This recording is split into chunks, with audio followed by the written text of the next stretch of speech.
નમસ્કાર બાળકો, Sandeep Patel sir education ચેનલમાં આપનું હાર્દિક સ્વાગત છે। આજે આપણે જવા નવોદયની અંદર પ્રકરણ નંબર 1 પૂર્ણ સંખ્યા અને તેના પરથી 4 મૂળભૂત ક્રિયાની અંદર એક મહત્વનો મુદ્દો કે જે સરાસરી તેનો આજે આપણે સંપૂર્ણ અભ્યાસ કરીશું। બાળકો, જો મારા વિડીયો તમને દરરોજ જોઈતા હોય તો મારી ચેનલને સબસ્ક્રાઇબ કરો, જેથી તમને દરરોજ નવા નવા વિડીયોનું નોટિફિકેશન મળતું રહે। તો બાળકો, સરાસરી, તો સૌપ્રથમ સરાસરી કોને કહેવાય તેનો આપણે અભ્યાસ કરીશું। તો અહીંયા આપેલો છે નિયમ કે આપેલી સંખ્યાઓના સરવાળાને તે સંખ્યાઓની કુલ સંખ્યા વડે ભાગવાથી જે જવાબ મળે તે આપણી સરાસરી કહેવાય છે। તો એનું સૂત્ર થાય તો બાળકો,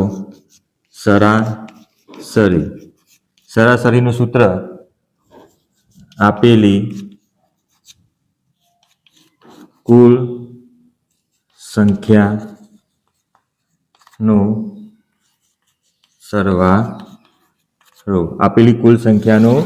સરવાળો અને ભાગાકારની અંદર આવશે કુલ સંખ્યાઓ। બરાબર, આ એનું સૂત્ર કે સરાસરી એટલે આપેલી કુલ સંખ્યાનો સરવાળો ભાગ્યા કુલ સંખ્યા। તો બાળકો, આ સરાસરીનું ખાસ સૂત્ર છે। આ સૂત્રના આધારે આપણે દાખલા જોઈએ।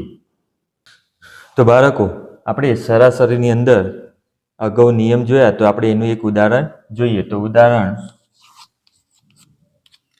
1, 2, 5, 7 અને 10ની સરાસરી શોધો। તો બાળકો, અહીંયા એક ઉદાહરણ આપ્યું છે 1, 2, 5, 7 અને 10। તો આપણે આની સરાસરી શોધવાની। તો સૌપ્રથમ બાળકો, આપણે એનું સૂત્ર સરાસરી બરાબર આપેલી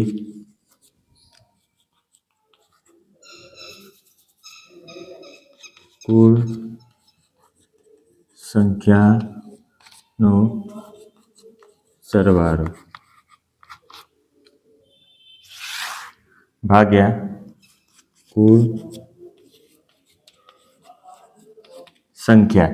તો આનું સૂત્ર થાય આપેલી કુલ સંખ્યાનો સરવાળો, કુલ એટલે કે બધી સંખ્યાનો સરવાળો ભાગ્યા કુલ સંખ્યા। તો બાળકો, અહીંયા સંખ્યા આપી છે 1, 2, 5, 7, 10। તો બાળકો, આપણે એનો સરવાળો કરવાનો છે। પ્રથમ તો 1 + 2 + 5 + 7 +